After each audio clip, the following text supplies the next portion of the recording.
शिव जी की अर्धांगिनी भी उतनी सुंदर है, पार्वती जी।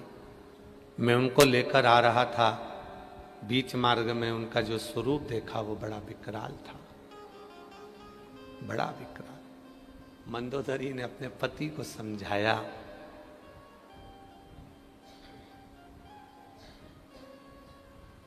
गलत नियत से किसी पर स्त्री को यदि लेकर आओगे तो वह दिखने की तो सुंदर रहेगी, पर जब उसका सही स्वरूप तुम्हें नजर आएगा तो तुम्हारी होश भी उड़ जाएंगे, तुम्हारे होश भी उड़ जाएंगे। और किसको लेकर आ रहे हो तुम? किसको? जो जगत की मां है, जो जगत जननी है, जो जगदम्बा है, तुम उसको लेकर आ रहे हो। भाई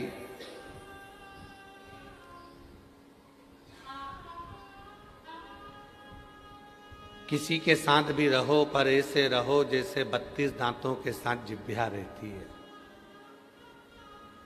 पर जिह्वा 32 दांतों के साथ रहने पर भी दबती नहीं है, तो दबती नहीं है। आप रहो सबके साथ में, पर प्रयास करना कि आपको कहीं आसक्ति से, लोभ से, तृष्णा से, वासना से, काम से कोई दबा तो नहीं रहा।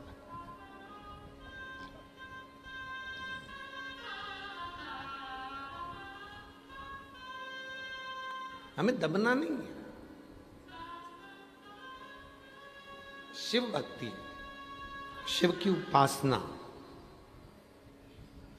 शंकर भगवान की आराधना, साधना, ये कभी दबने नहीं देती।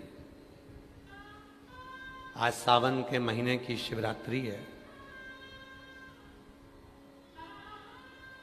बाबा जी, पहले दुनिया के लोग केवल एक शिवरात्रि जानते थे, वो महाशिवरात्रि जानते थे। श्रावण के शिवरात्रि के महत्व को दुनिया के लोग नहीं जानते थे। केवल सावन महीने में लोग मंदिर जाते थे, लोटा भर के जल चढ़ाते थे, सोमवार को भीड़ लगती थी, बाकी के समय मंदिर खाली रहते थे। पर अब जब से लोगों ने शिव महापुराण की कथा को सुनना प्रारंभ करा, तब से लोगों को समझ में आने लगा, श्रावण की शिवरात्रि जो आज है 11 अगस्त की, श्रावण की शिवरात्रि ऐसी होती है, महाशिवरात्रि में शिव और पार्वती का मिलन होता है। श्रावण की शिवरात्रि में 64 योगनियां और शिव जी की जो शक्ति पीठें हैं, वो सब जिनका टुकड़ा स्वयं भगवान विष्णु ने सुदर्शन से कर दिया था, वो सती के जो शक्तियाँ, वो सारी शक्तियाँ शिव से मिलने के लिए आती हैं। और जब हम सावन की शिवरात्रि के दिन पार्थिव शिवलिंग का पूजन करते हैं तो वो सारी शक्तियों का बल हमारे शरीर में आ जाता है और हमारा दुखड़ा मिट जाता है। वो सावन की शिवरात्रि है, सावन की शिव।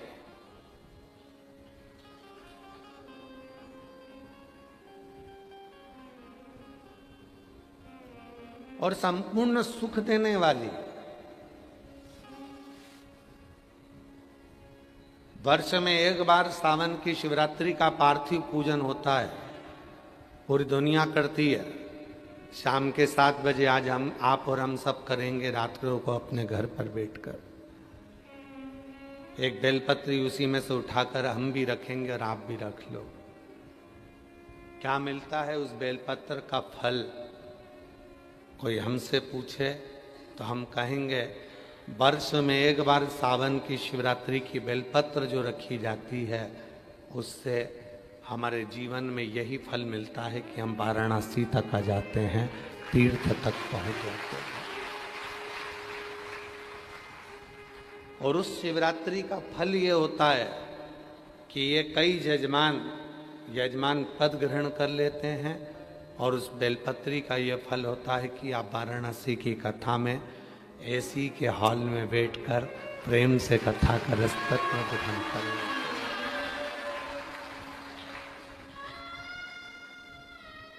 जो जैसे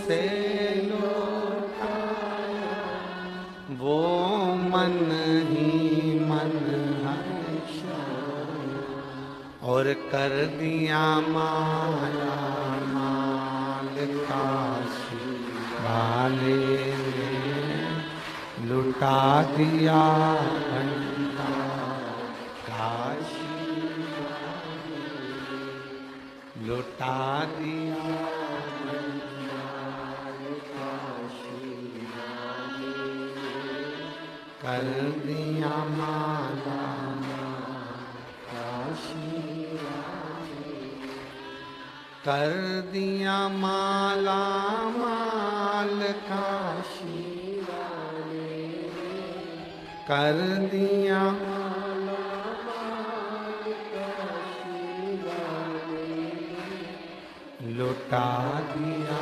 भंडार काशी वाले, कर दिया माला काशी वाले।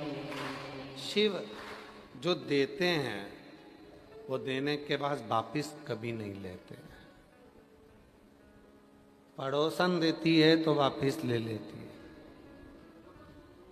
रिश्तेदार अगर कुछ देते हैं तो वापिस ले लेते हैं। 500 का लिफाफा तुमने किसी की शादी में दिया तो 500 का वापिस मिलेगा। साड़ी किसी को दी है तो वो साड़ी वापिस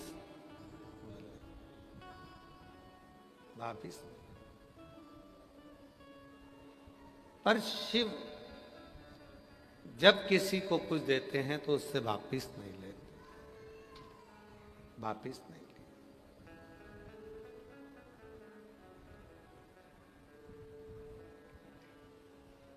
सोने की लंका दे दी। अब आप कहोगे गुरुजी उन्होंने तो माता पार्वती जी को भी रावण को दिया था।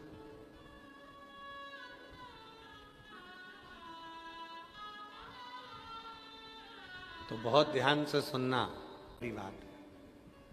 फोटो ही संभाल ले तो बहुत बड़ी बात है। केवल फोटो भेज रहा हूं, केवल फोटो।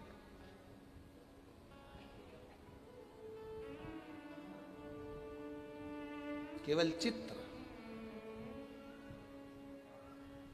और वो देवी का चित्र ही संभाल लिया जाए तो बहुत काफी है, बहुत है। मैं तुझे भेज ही नहीं रहा हूं।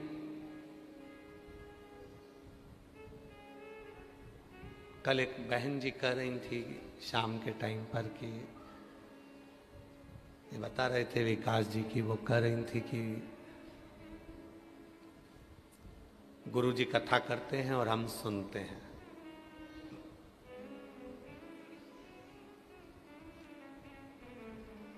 तो हमने विकास जी से कहा तुमने कोई जवाब नहीं दिया उनको?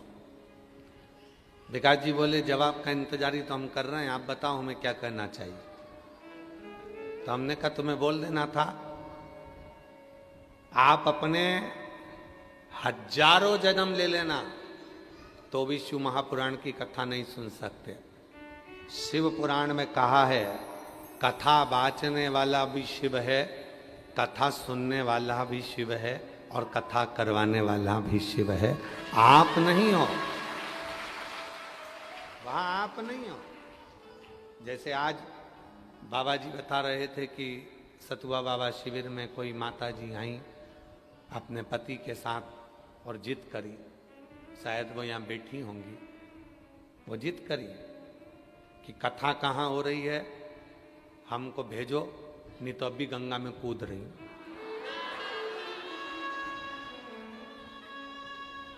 वो बैठी होगी कहीं ना कहीं,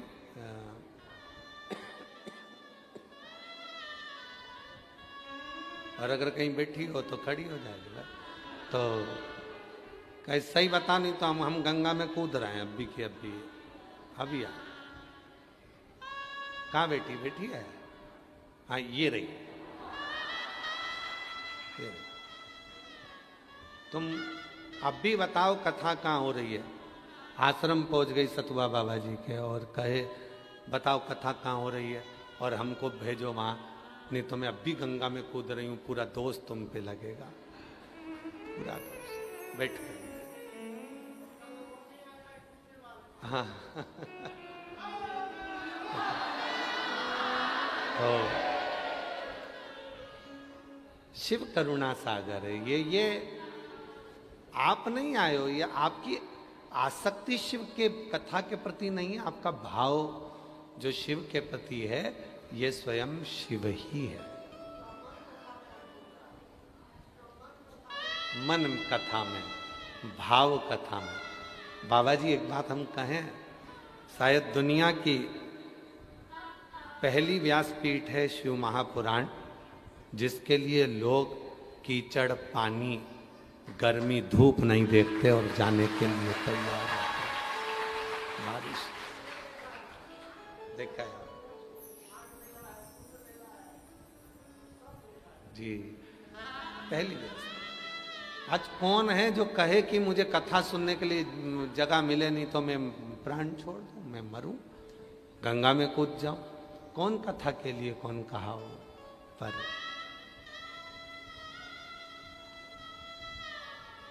तेरी कृपा का क्या है भरोसा, कब किस पर हो जरा सी, जरा सी तेरी कृपा का क्या है भरोसा, कब किस पर हो जरा सी हम पर दो, जरा सी हम पर दो। जिस पर भी हो गई तेरी कृपा करुणा हो, भव तारुण्य, भव पापी हो चाहे जितना उसका भी बाबा उद्धार हुआ, जरा तेरी कृपा का क्या है भरोसा, कब किस पर हो जरा सी हम कर दो, जरा शिव कथा कहती है शिव भाव से ही तो रीझे हैं।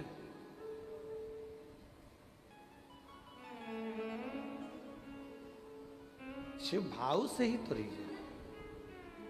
शिव जी का एक नाम है यतिनाथ, बाबा भोलेनाथ जी का नाम है मिंटू भैया यतिनाथ।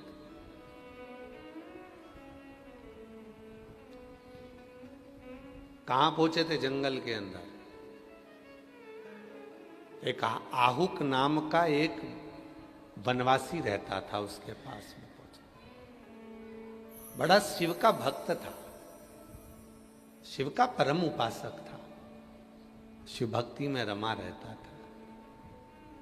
उसकी धर्म पत्नी, वो था आदिवासी वनवासी, उसकी धर्म पत्नी भी शिव की उपासक थी। ये भगवान की बड़ी कृपा होती है जो पति और पत्नी दोनों एक जैसे मिल जाते हैं। महाराज, अगर पति और पत्नी एक जैसे नहीं मिलते तो इन 9 रत्न में से 2-3 ही रह जाते हैं। वो तो तुम्हारी अर्धांगिनी अच्छी मिली है। राठौर साहब, पत्नी को फोन लगा के बोलना ये तेरी ही कृपा है। हाँ, कथा सुन रही है तो उनको बोलना ये तेरी ही कृपा है जो मैं यहाँ बैठा हूं। बंसल जी, उन्होंने भेजा तुमको कथा सुन।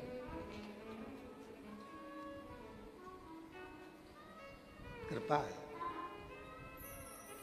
ये बड़ी किस्मत वाले होते हैं जो पति पत्नी एक जैसी मिल जाती है। और तुम जितने श्रोता बैठे हो ना, जितनी मेरी जीजियां बैठी हैं और जितने मेरे जीजा बैठे हैं, तुम भी अपने घर पर जाकर बोलना। जोड़े से आई हो तो बात दूसरी है, पर अगर अकेली आई हो तो उनको जाके धन्यवाद देना कि तुम्हारी परमिशन थी तो मैं कथा में चली गई। ये कृपा है। और जितने जीजा बैठे हैं वो भी अपने घर जाकर अपनी पत्नी को कहना, अच्छा हुआ तूने आज मेरे को बता दिया कि सियोर वाला बाबा आया है, कथा चल रही है, तो मैं पहुंच गया, कथा सुनी। ये तेरी कृपा, तेरी कृपा। आहुक एक ऐसा वनवासी, ऐसा आदिवासी जो शिव की साधना में लगा हुआ है, जिसकी धर्म पत्नी शंकर जी की साधना में लगी है, भक्ति में लगी हुई है। एक दिन शिवजी ने पार्वती जी को देखा। क्यों? शिवजी जब देखो जब वो आहुक की बहुत बात करते। अच्छा, दुनिया के लोगों को क्या लगता है कि हम भगवान शंकर की बात कर रहे हैं, शिव जी की कथा सुन रहे हैं, शिव जी की बात कर रहे हैं, शिव जी की चर्चा कर रहे हैं, पर शिव पुराण क्या कहती है? शिव पुराण क्या कहती है?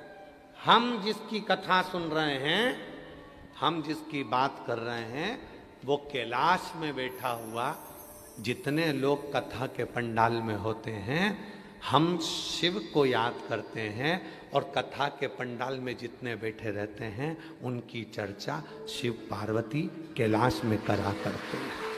कैलाश वो पहले के समय में चलती थी एक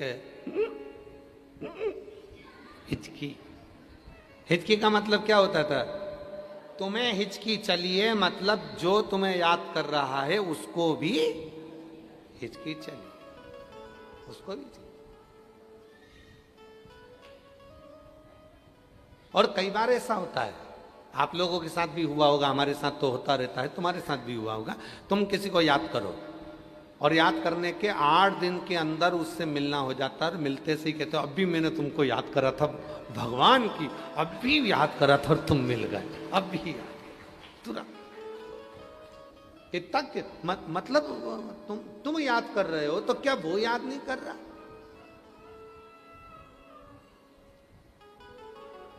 में भगवान उसकी मनोकामना पूर्ण करता है।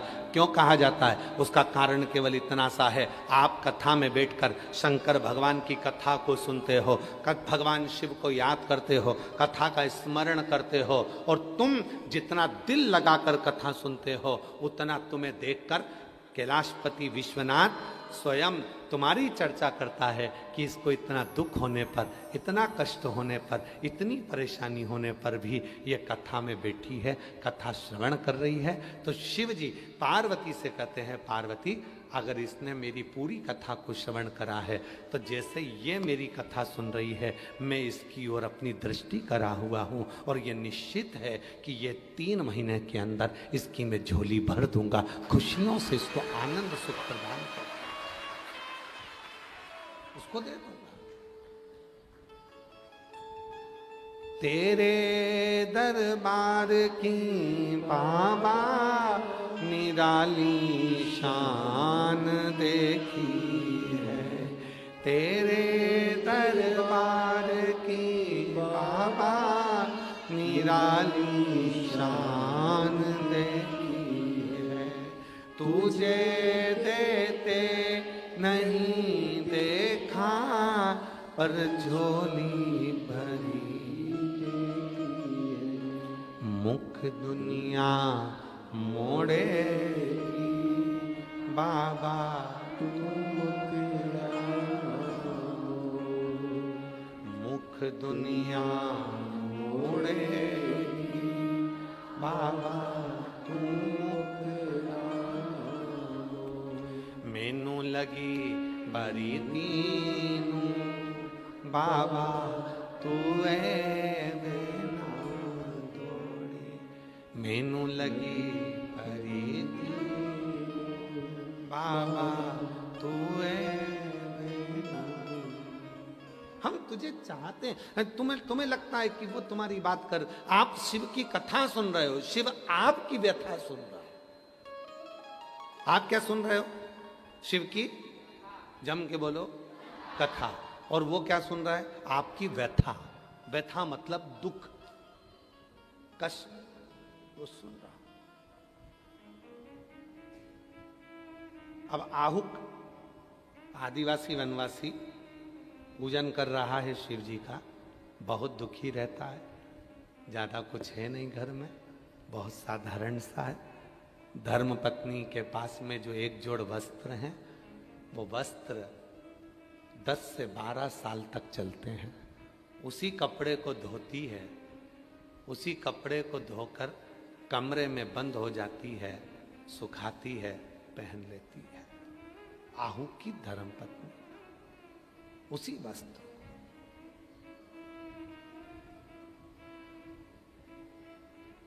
एक दिन भगवान परीक्षा लेने पहुंच गए। शिव जी यतिनाथ बन गए, भिक्षुक, अघोर, तन पर भस्म, जटाजूट, गले में रुद्राक्ष, हाथ में रुद्राक्ष, एक भिक्षा पात्र, दरवाजे पर पहुंचे। आहू के वन में कोई मकान नहीं था, केवल वही रहते थे। बाबा बहुत भूख लगी है, भोजन चाहिए। आहू काया, बाबा भोजन में दे दूंगा, आइए बैठिए। नहीं,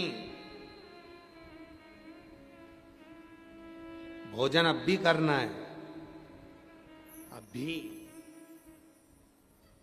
आहू की पत्नी से आहूक ने खिड़की में से आवाज लगाकर कहा, कोई दरवाजे पर भिक्षुक आया है, भोजन मांग रहा है, अब भी भोजन करना है।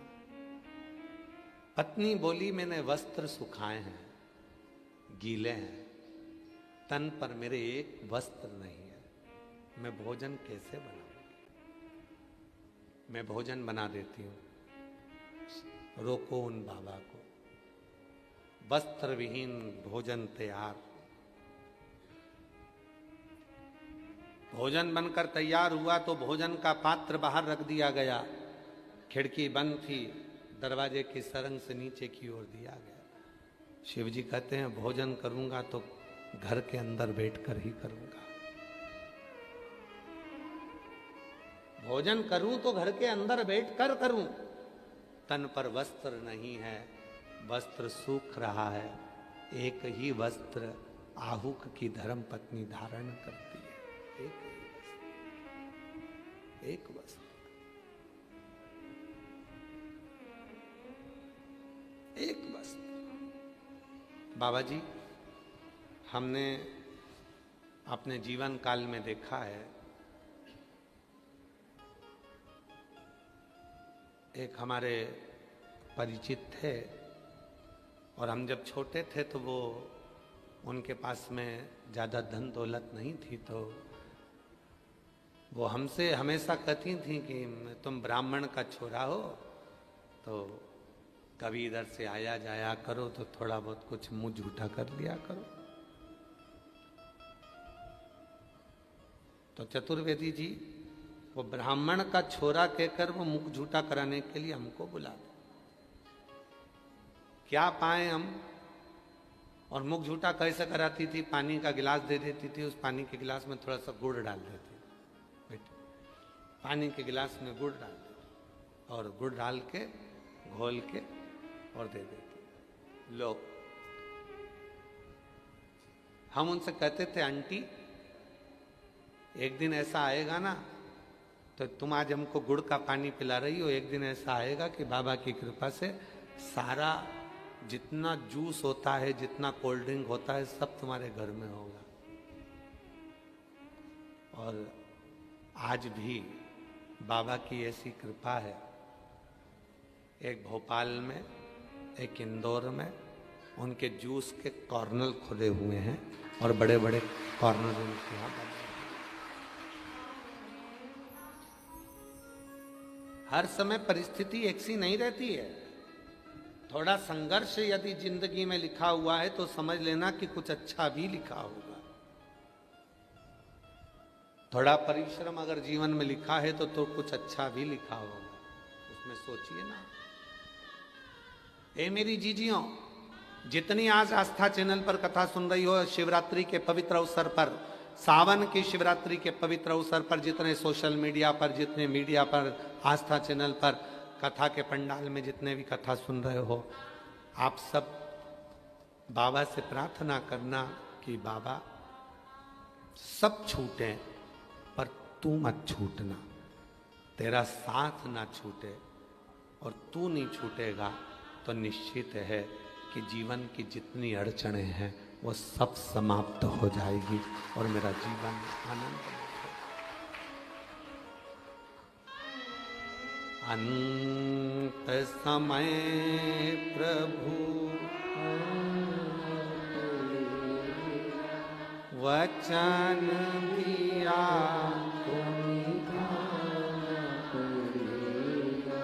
आए आए प्रभु कुटुंब कबीरा।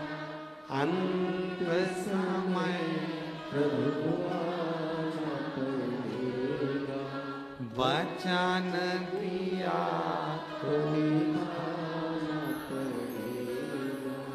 अंत समय प्रभु वचन दिया तो अंत समय में तू जरूर आना। आहु भोजन नहीं, अंदर भोजन करो। आवाज लगाई, बाबा तो कहते हैं कि अंदर भोजन करेंगे, धर्म पत्नी कहती है गीला वस्त्र, और गीला वस्त्र आहू की पत्नी ने तब तन पर ओढ़ा, बाबा को भोजन करा रही है।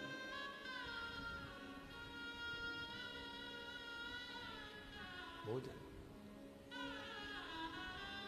भोजन किया। शिवजी ने कहा अब तो मैं यहीं विश्राम करूंगा, आज मैं कहीं जाने आने वाला नहीं हूं। बाबा अभी तो उजाला है, चले जाओ, अंधेरा होता तो रुक जाते। नहीं नहीं, मैं तो यहीं सोने लगे।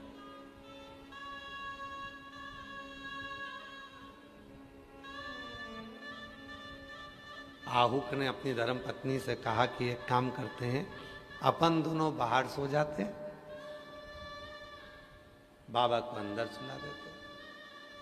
बाबा अंदर सो रहे थे तो आहुक से कहा बताओ कितना निर्लज है, कैसा है, बेचारी स्त्री को बाहर सुला कर रखा है, कोई जीव आ जाएगा खा जाएगा, इसको तो अंदर सुला दे। बाबा एक कमरा है, उस कमरे में तुम सो रहे हो तो मेरी धर्म पत्नी कैसे सोएगी?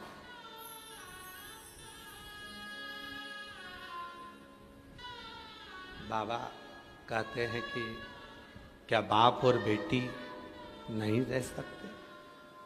बाप और बेटी नहीं रह सकते। पत्नी दरवाजे के अंदर, संत सो रहे थे, आहू बाहर सो रहा था। एक सिंह ने गर्जना कर कर उस आहू को पकड़ लिया। पत्नी के कानों में शब्द गया, पत्नी के कानों में दौड़ी। संत ने कहा कि तू कहां जा रही है? मेरा पति को शेर ने पकड़ लिया है, युद्ध हो रहा है, लड़ाई हो रही है, पति मर जाएगा, मर जाएगा।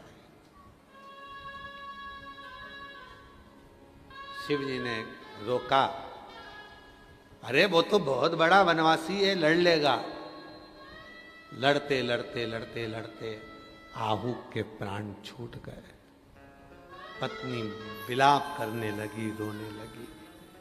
पति का शरीर देखकर पत्नी खूब रोई। तब शिवजी उसी सिंह में से, उसी शेर में से मेरा भोलेनाथ दिगंबरा, मेरा विश्वनाथ प्रकट हो गया।